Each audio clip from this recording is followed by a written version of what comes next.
On March 14, 1912, tragedy struck the small mountain town of Hillsville, Virginia.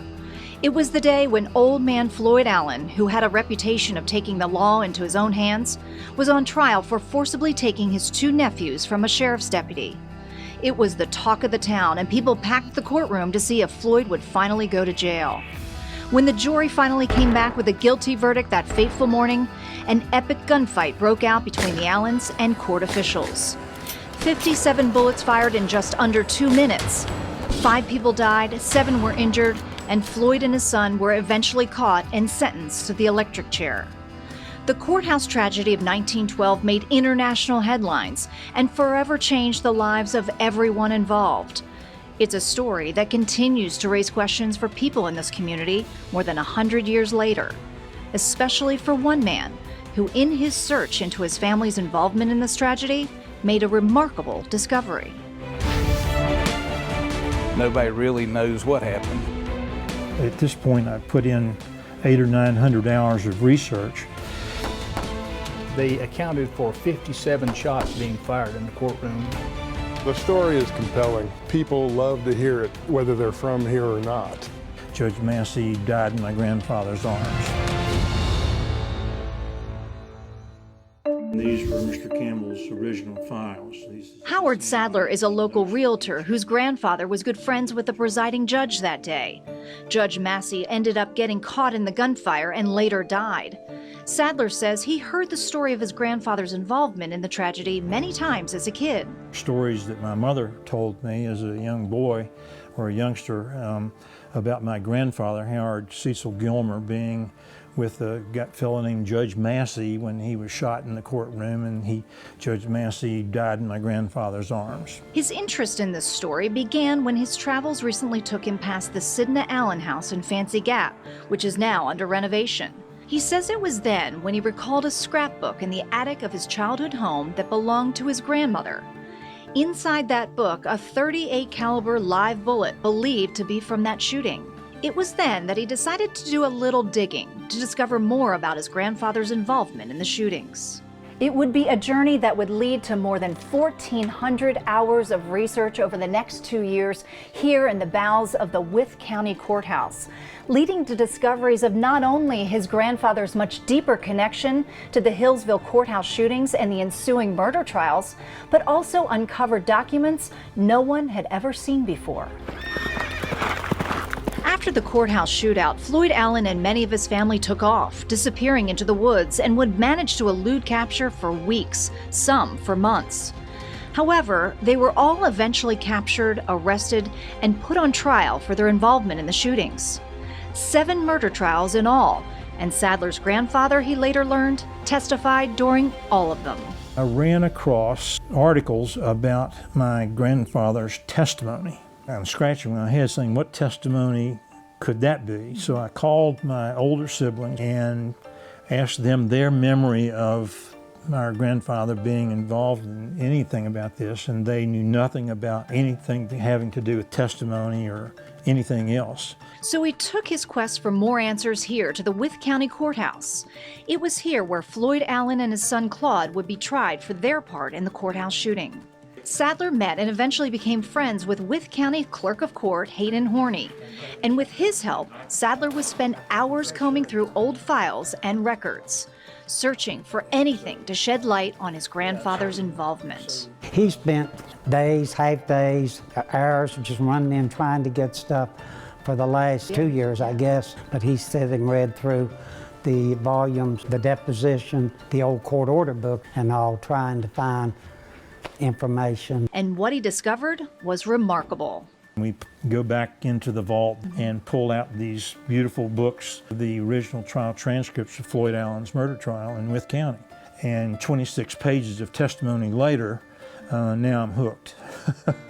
So now I'm on a quest. Not only did he find his grandfather's testimony, but he also uncovered other documents that had never seen the light of day, including handwritten instructions the judge gave the jury that day. Even with all of this, Sadler knew his quest wouldn't be complete until he found what he referred to as the Holy Grail of documents. The penultimate document, I oftentimes refer to it as the Holy Grail, was in fact indictment number 1, which was that forcible rescue indictment. And nobody had ever seen it. Nobody since the days of the trial.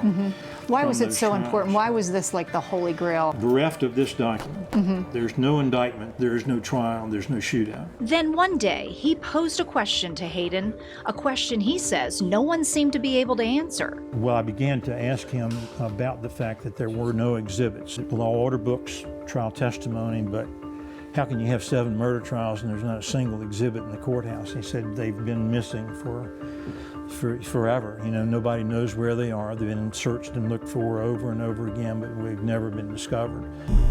However, Sadler would later find out they weren't gone, but hidden. Because this case drew such a huge public interest, those files were protected.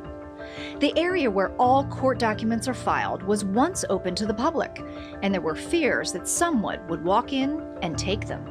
So the tag on the file was flipped. So it wouldn't be so obvious what was in that file. Because of Sadler's insatiable appetite to learn more about this case, Hayden decided to search again. But finding it among the thousands of court files that go back as far as the 1700s wouldn't be easy.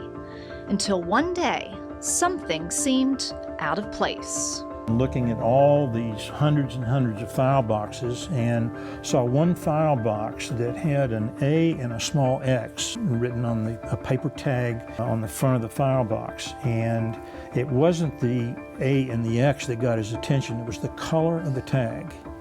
And the color was a manila tint to it. And all the other file boxes around it were this amber color. And so he went over to the file box, pulled it out, slipped the tag out, turned it around. It says Commonwealth versus Floyd Allen, Sidney Allen, Claude Allen et al., 1912. Hayden knew it was the file Sadler wanted, the file that contained the indictment of old man Floyd Allen. This indictment was for Floyd Allen, Sidney Allen, and Barnett Allen. The indictment would go into the jury room without anything written below. Typically then, the foreman would write the verdict underneath. We, the jury, find the defendant, Floyd Allen, guilty, as charged in the within indictment, and fix his punishment at confinement in the penitentiary of this state. Okay. Of 1 year. William Foster, within about 2 to 3 minutes after having written this, was shot dead in the courtroom.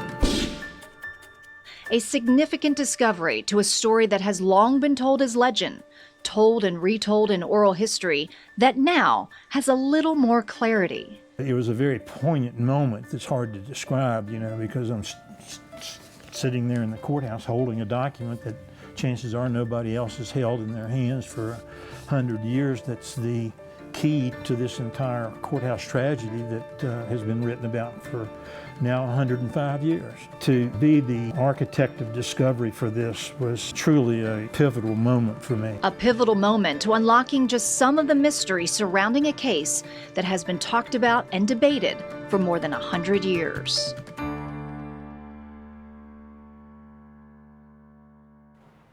Sadler says his research continues, and so do the discoveries. He is hosting a series of talks about his findings at the Draper Mercantile. His next presentation, For the Last Witness, A Story of Friendship and Trust, is sold out, but there is availability on September 14th.